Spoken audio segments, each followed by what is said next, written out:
Hey parkour nerds, today we are going to be talking about developing your best squat position for parkour. We've all been squatting for a month and a half now, and there's been times during the workouts where either Tom or myself will tell you guys, hey, put your feet wider apart, turn your toes out, turn your toes forward, sit back more, etc. And there's reasons for these things, which we're gonna get into today, because eventually you wanna be able to develop the best squat for you and also be able to share it with other people. There's things that I am going to be putting linked in the video that if you wanted to check out more about some of this information, you could check out those videos, link in the description. But the first thing I wanna get into is why squats are the best exercise for your lower body for parkour and why I prefer it over a deadlift. Biggest reason is when we get into deadlift mechanics, you do have some knee bend, but it is more hip hinge. So if we think about positions that we wanna improve using a loaded barbell for parkour, we want a takeoff, we want a landing. And sometimes we know when we get into a precision landing, we actually have to get like super low to be able to stick a landing and be able to hold on and have strength in that position. Whereas you don't get to experiencing that position with a deadlift. And the same thing applies to a plyo or any sort of connections of moves. We want to actually find what sort of restrictions and what sort of optimal position exists for us when we get into a deep squat, and we don't really get that from a deadlift setup. The other thing is if we figure out what our hips want to do in a squat, we know what our hips want to do in a deadlift. And it's hard to figure that out in the reverse direction. I got everybody with their shoes off, and what we're gonna do first is just get into a bodyweight squat. What we can do is we can have our hands out in front of us so that we don't feel like we're gonna fall onto our butt if you have trouble squatting down low. And what we're looking for is squatting down as low as you can while keeping a flat lower back. So we all can feel that flat lower back position and feeling the most strong and stable position. So I can just dump my spine and be like this. We wanna get into a position, and it's gonna be different for everybody, where I can get more of a flat spine here, where I actually feel strong and stable, like I could support some weight. So we're gonna get everyone just to kind of play around with their squat position, whatever you think is right for you, and we're gonna mess with everybody. So right away, we got varying distances of feet, and we have varying like foot position. So we got Nathan is actually probably the narrowest here. I don't know if he'll end up the narrowest at the end of this. But right now he's in the narrowest position. Got a bit of wider position here. We got a little bit, if you come over, pretty round. We'll see if we can, we'll see if what happens with, okay. So as soon as we try to flatten that out. So I want you to go up a bit. Okay, now I want you to go down slowly, and I want you to try to keep that straight. Okay, and then that's kind of where it starts to curve right there. So this is a really deep position. Now, the other thing about squatting is depth. And everyone tries to compare each other's depth. And it's a very difficult thing to do, which we're gonna find out today, because some of us are gonna find that we're actually incapable of getting into a really deep position without sacrificing stability. Some people are just gonna be built a little bit different, able to achieve more depth. When we talk about depth with squatting, we're actually talking about getting our hip crease below the top of the knee. So if I go down here, I'm trying to get into a position where, and it's right about there, I can actually go lower than that. But in terms of powerlifting, which is how we can compare it, so if you are looking to compare your squat strength to another person, the only way that it's measured is through hitting what's called depth in powerlifting, which is hip crease going below the top of the knee. Then we have ass to grass, which is not achievable by everybody. If you can get there and you can be in a stable position, you should go there. But if you can't get there without being in a stable position, it's not the best way for you to be trying to increase weight in a barbell lift. Squat depth is important if you're a power lifter, because it means you basically count a squat or don't count a squat. It's not super important for a parkour athlete, but I do like people to get into the longest range of motion they can under weight, where they still feel stable, because it is going to benefit us in sporting positions where we actually have to go through that deeper range of motion. We're gonna look at everyone's hips and how their hips move. So Holden, someone else is gonna have to hold the camera. I just want you to lay flat on your back. And I just want you to be like totally relaxed position. So what we're gonna do is look at one leg at a time. I'm gonna get you to bend this for me and flex it up. What I'm doing here is I'm gonna apply very little pressure and I'm gonna try to push straight. And what this is gonna tell me is how far his knee can go before I hit any sort of blockage. So right about there is where I get some resistance. I'm not trying to like wrestle him in this position. I'm just seeing like, oh, this is where I wanna go. If I keep pushing, what I might find is I might wanna go in or out and you need to be completely relaxed here. Cool. So you can see like what ends up happening is I'm pushing right into his shoulder. So knee is going right to shoulder. And it doesn't actually really fall out. What we're gonna find with some of us is that it actually wants to fall out. So he goes relatively straight here. The next thing I'm gonna do is I'm gonna go back to about a 90-degree angle here. And I'm gonna test his external rotation first. So I'm doing that by turning this way. So as I turn here, and again, I'm not trying to like apply tons of pressure, a little bit past like 45 degrees there.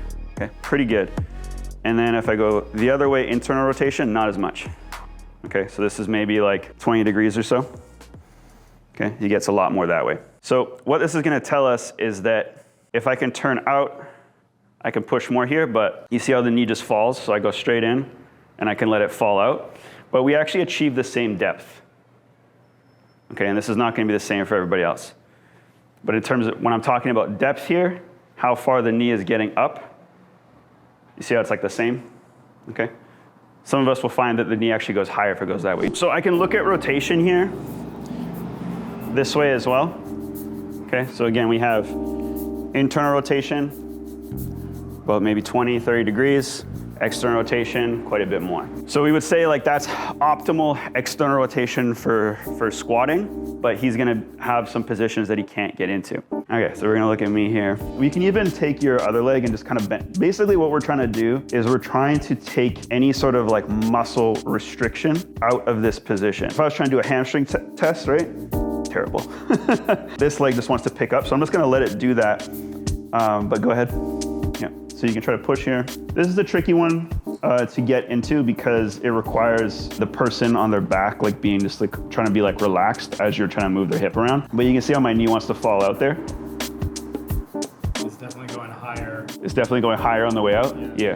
Cool thing for me is I actually have x-rays of my hips. And so I know I have an impingement, but basically I have room if I go out. So for me to achieve depth in any position, be it deadlifting, squatting, precision landing, my knee wants to go out. We can test the rotation.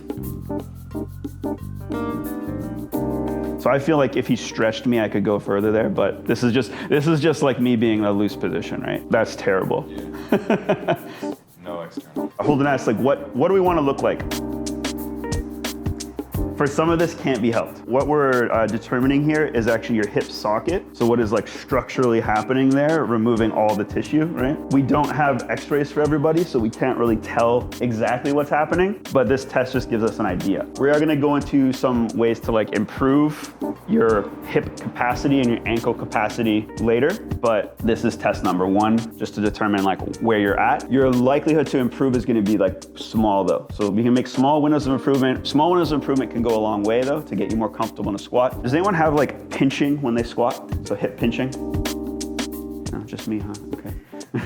You're right. Sometimes. Now, that's okay. because my hip flexors kind of messed up. Okay, so we think it's your hip flexors messed up. That's my assumption. That's your assumption. Okay, because what you might be experiencing when you squat is what we call impingement. Impingement is a pinch. It's the same thing as ankle thingy. If you land a pre and you feel pain at the front of your ankle, that's actually ankle impingement. So it's like bone basically pushing onto bone, which doesn't feel super nice. You can actually have impingement during a squat, and we don't know exactly what's happening there. So it could be that tissue's getting pinched. It could be that bone is touching bone. We don't actually know, but it's not a happy position. What we can do is we can find some ways to like release a bit, create a little bit more space so that you can get out of that, and then also find an optimal position for you to be in when you're squatting and landing. So next we're just gonna get everybody paired up. So does it feel like the knee wants to fall in any sort of direction here? Just like a little bit out to the outside, but not a lot. So a little bit outside. Test his rotation. Ooh, okay. So not, Out, but he's not. yeah, not a lot of extra. Bring his knee a little bit more towards me. Yeah, now turn, yeah. The more flexion we have here, the less rotation you're gonna get. Okay, so he doesn't have a lot of rotation in either direction, looks like. I think you got more internal than external. Yeah. Okay, so I didn't do both legs earlier. I feel like that's important to like see like if there's any. Yeah, it's really important to get both legs, particularly if there's like a problem. So if someone is shifting side to side in their squat, you want to look at both legs for this assessment because they might actually have more or less rotation on one side. Squat. Yep. Okay, so we got a rounded lower back. So what I want you to do is start at the top. And let's try that knees straight forward, toes straight forward. Slowly go down and try to keep that neutral lower back. Stop. So we're starting to lose it there. What do we find with Silas? He has more external rotation. Okay, let's go feet a little bit wider apart. Toes out. Okay, and then let your knees push out over your toes. Squat down again. Ooh, okay. Yeah, so we're still rounding a bit. We're gonna work on that tension there, but that's a much better squat position that we get. So again, we found with me that my knee wants to travel out. So if I try to squat down like this with my toes forward and my knees trying to go forward over my toes, this is the limit I get. I feel a pinch right here, so I can't go much lower than that. So if I switch it to more of an out position,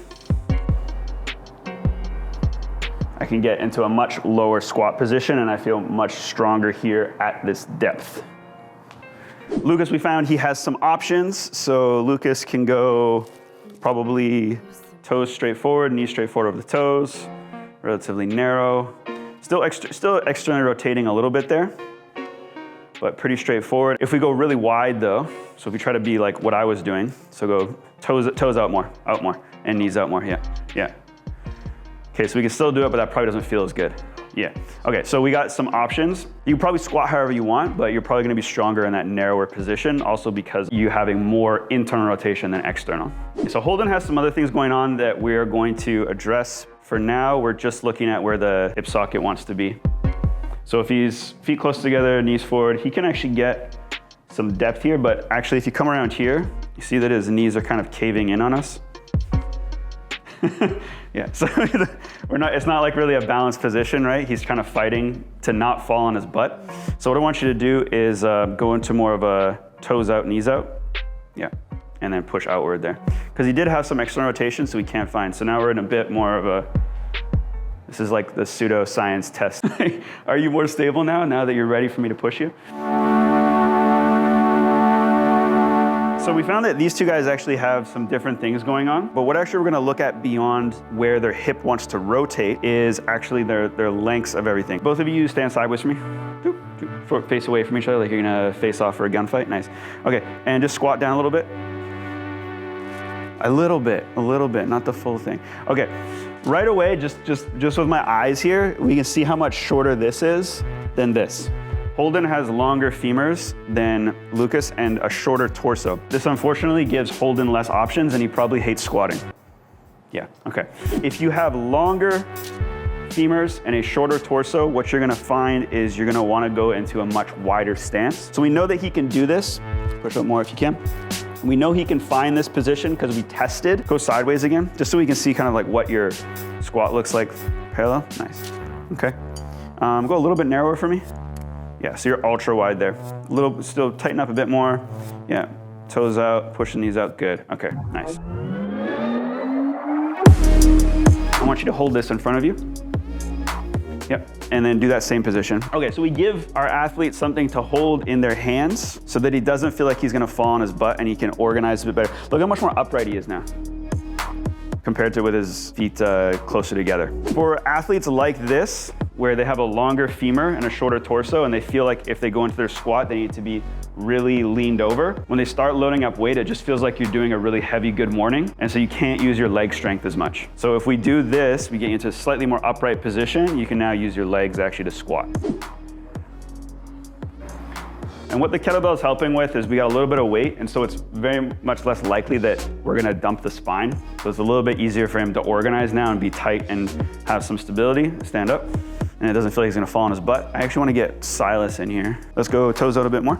Yeah, and then knees out and squat down. Yeah, slowly. Nice, stop right there. Yeah, cool. Okay, so we see he gets into a bit more tighter position, he's a bit more upright. Can you do it one more time? Yeah. And tight right there, cool, nice. Looks like a pretty good squat.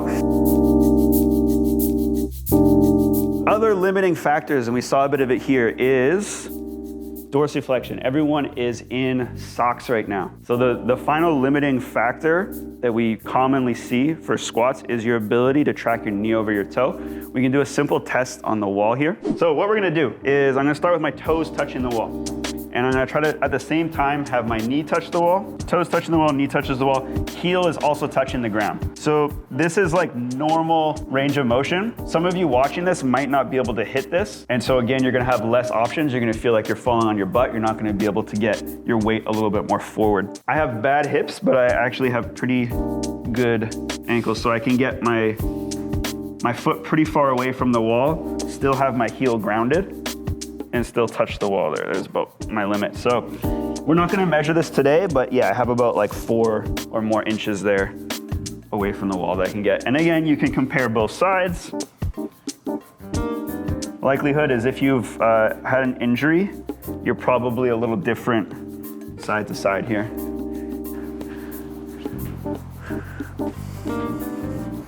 This is where footwear comes into play, because if you're in a position where you feel like you're sitting down, you're squatting back, you can't get any lower, and it feels like if you try to get lower, you're falling backwards. Again, for me, not so much of an issue to get lower because my knees will push all the way to my toes, so I can actually squat in a relatively flat shoe. However, if you do find you have restriction with your dorsiflexion, you're definitely gonna wanna crank your heel up a bit. Different people have different opinions on how high your heel should be. So we have like basketball shoes or weightlifting shoes are a lot higher. This is a shoe that some of you may have already. So if you are someone with tight ankles and you're trying to do squats, I wouldn't recommend squatting in a flat shoe. We'd recommend squatting in something that has a bit more of a heel lift. If you want to improve on your hip capacity or your ankle capacity, which again, remember, there's only a little bit of improvement we can usually make there because it's structural, it's your bones. This is band distraction. So what we can do first is I want you to step back with this leg into a lunge and just try to go deeper into this hip crease here. Yeah, let's pull away more. Yeah, so in order for this to be a successful thing, and this is kind of tricky, you need a relatively thick band. There needs to be a lot of tension. To put this simply, what's happening right now is his brain thinks that there's now more space in here, in the socket, because we're actually pulling the femur out to the side of the socket. And so what you can do now is you just kind of lunge forward, push that knee out as you lunge forward, yeah. And you can hang out there for about a minute. So what we're trying to do is we're trying to, and again, this is where I'm terrible, but I'm trying to get almost my chest closer to my knee. So I'm trying to basically close that gap there. A couple other positions we can get in here so you can play around. You can go into pigeon. Same thing, can be knee on the ground, knee off the ground, doesn't matter, but the same thing, that band is pulling out. We're trying to create more space. Okay, so 2 simple positions. You're gonna hang out there for a minute or 2 while we get, let's bring Holden over. The fix for this, or fix, it's not really a fix. I hate that. This will fix all your problems. So again, same thing. Where am I feeling the pinch? I'm feeling the pinch here at the front of the joint. So I'm now going to distract the joint by pulling away. So it's pulling my tibia, fibula back, and now I can start to push through and just basically work through that new range. Some people for this one, they'll also put some weight on top, right? So that they're actually be able to put weight into the stretch. You can play around with that as well. We're gonna go back over to Nathan. So hopefully this gives him some improvement. But the other issue here is that if he's already angered some tissues, so if there's already like a flare up, you're probably not gonna get immediate improvement from that, but hopefully it helps a bit. Feeling different? A little better. I don't feel a pinch anymore. The final thing that we can do if we're doing the joint distraction and working through some of that range, again, this isn't probably gonna make a night and day difference for some of you, but it's definitely something I'd recommend for anyone that feels hip impingement or has ankle impingement to include in their warm-up. The other thing is doing a little bit of soft tissue work. For hip impingement, what we typically want to do is my glute runs this way. I need to get something behind my glute. So not on my glute, but behind my glute. So what I'll usually do is we'll cross over a leg. This is pretty common. I'll put this in here, trying to get behind. Oh, it's all slippery today. And I'm trying to get in behind there, and I can work through that. So for me, I actually get lots of improvement. I can get more external rotation if I do this combined with band distraction. If we find that we're getting an ankle impingement, we can also try to loosen up the calves or the Achilles tendon by doing some rolling in there. That can also give us a little bit more room, a little bit more ease getting our knee over our toe. So now that we've opened up I don't know if you can see that, now that we've opened up the left side, you actually see he's shifting now lower to the left. He's gonna try to correct it now. But when he first went down, like this side is definitely dropping down lower now. But how's it feel? The left side feels, yeah, deeper now than the right. Are we still getting a pinch? No. Sweet. Fixed it. So sign up for my program online. It's $10,000. You can make it in 10 easy payments of $10,000 and it'll be, you'll be fixed just like that. Hopefully we learned some stuff about squats today that we can take away and use towards parkour. Again, in parkour, we get into these positions. The precision landing, even though it's terrible for me, you can adapt to it. The other thing I just want to say about this, don't bully someone into the nicest precision landing position because they might not be able to actually hit that. It could actually lead to hip pain, ankle pain, all kinds of problems. So if we deviate a bit, this is probably where I'm going to be happiest. This is where I can get into a nice tight position. If something is forcing me to have my feet together, so be it. We'll adapt to the position. I'll probably end up rounding my back or whatever. But again, I'm probably gonna be able to land a pre and stand up if I give myself just a little bit more room, right? I don't need to be out here to land a precision, but if I give myself a little bit more room, at least I still have a fighting chance, the ability to stand up and actually stick that pre. The best thing you can do to improve your squat and we'll say your precision landing as well is get into that position often. So play around. I had all of these guys, we squatted for a month and a half. I really think it's important to actually be in it, be doing squats and experience some failure and experiment a little bit before you really need to understand the different positions. So we can actually play around with, you know, trying to do whatever kind of squat you can and then learn, get into your ideal position. Once you know where your ideal position is, you need to spend some time here. And you need to spend some time here really focusing on trying to get that lower back rigid.